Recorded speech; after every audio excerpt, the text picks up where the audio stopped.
अकोला जिल्ह्यातील देवींच्या अनेक शक्तिपीठाने येथील आध्यात्मिक विश्व समृद्ध केलंय।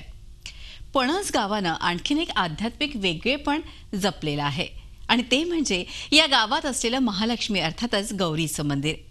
दोन्ही गौराई आणि त्यांचा भाऊ गणेश यांचं हे मंदिर महालक्ष्मीचं माहेर असलेलं देशातील एकमेव मंदिर असल्याचा गावकऱ्यांचा विश्वास आहे।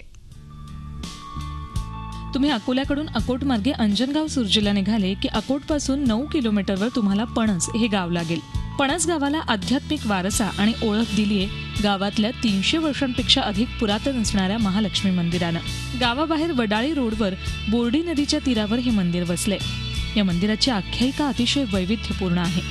300 वर्षांपूर्वी या भागावर नागपूरच्या भोसल्यांचं राज्य होतं। भोसले दरबारी निंबाजी नावाचा एक शूर सरदार काम करायचा। हा सरदार पणस बोचरा सुभ्याचा कारभार पाहायचा। त्याचवेळी या सरदाराचे विश्वासू असणाऱ्या करंडे नावाच्या व्यक्तीच्या स्वप्नात महालक्ष्मी गेली आणि तिनं आपली प्रतिष्ठापना बोर्डी नदीच्या तीरावर करण्याचं करंडे या व्यक्तीला सांगितलं। त्या काळी या मंदिराची स्थापना करण्यासाठी गणपत राऊत नामक एका श्रीमंत व्यक्तीनं जागा दिली आणि 300 वर्षांपूर्वी या महालक्ष्मीची स्थापना या ठिकाणी झाली। या स्थापनेवेळेस दीपमाळ आणि पायविहीरही या ठिकाणी बांधण्यात आल्याचं या गावातले जुने लोक सांगतात। दोन्ही बहिणी आणि भाऊ गणेशाच्या मूळ मूर्ती या ठिकाणी आहेत। हे मंदिर महालक्ष्मीचं माहेर असलेलं देशातील एकमेव मंदिर असल्याचा दावा पणसवासीय करतात। वर्षभर जिल्ह्यासह विदर्भातील भक्तांची मांदियाळी या मंदिरात लागलेली असते। नवरात्रात इथे भक्तांची मोठी गर्दी झालेली दिसते। धूरकरी होता बंडीचा, त्यांच्या सोबत देवी बसून आलेल्या होत्या आणि त्या देवीचं म्हणणं असं होतं की जो बंडी जिथं थांबवशील तिथं आम्ही उतरून जाऊ। त्या व्यतिरिक्त तिथं एक त्यांचा माहेरघर म्हणून पणसला प्रस्थापित झाल्या। या ठिकाणी दर मंगळवारी मोठ्या प्रमाणात भक्त येतात। गौरीच्या आगमनाच्या दुसऱ्या दिवशी या ठिकाणी दरवर्षी मोठी यात्रा भरते। गौरी स्थापनेच्या 3 दिवस या गावात महालक्ष्मीच्या दर्शनासाठी भाविकांची मोठी गर्दी असते। नवरात्रातल्या 9 दिवसात इथे भक्तांची मोठी गर्दी असते। तसंच ही देवी तिच्या भक्तांच्या हाकेला लगेच ओढ देत असल्याची भावना असल्यानं अनेक भक्त आपल्या मनोकामना पूर्ण करण्याचं साकडं घालायला इथे नक्की येतात।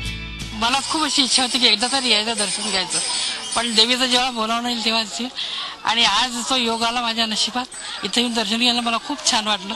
हे माहेर घरच्या सारखेच माहेर आहे आणि कधी काही घरात असं काही वाटलं इथं येऊन बसलं तर मनाला खूप शांती वाटते।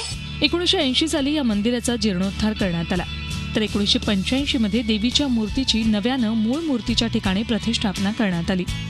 मंदिरात मूळ मूर्ती सध्याच्या मूर्तीच्या बाजूला प्रतिस्थापित करण्यात आली आहे। मंदिर असलेल्या जमिनीची खासगी मालकी एका शेतकऱ्याकडे होती।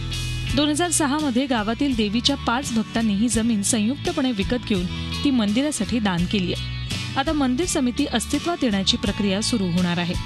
त्यानंतर ही मंदिर आणि गाव एक नावाजलेलं तीर्थक्षेत्र म्हणून नावारूपाला आणण्याचा मनोदय ग्रामस्थांनी व्यक्त केलाय। आमची जेव्हा ते इच्छा होते तेव्हा आम्ही येतो आणि नवरात्रामध्ये इथं यात्रा असते आणि सगळ्याच लोकांची खूप भक्तीने इथं देवी खूप प्रतिष्ठा आहे। सगळी इच्छा पूर्ण करते देवी आमची। नवरात्र म्हणजे देवीच्या मातृत्वाची उत्कट अनुभूती देणारा उत्सव।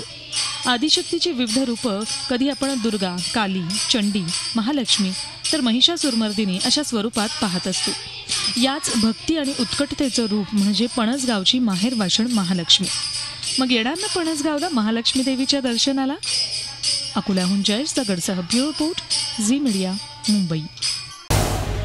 झी 24 तास रहा एक पाऊल पुढे।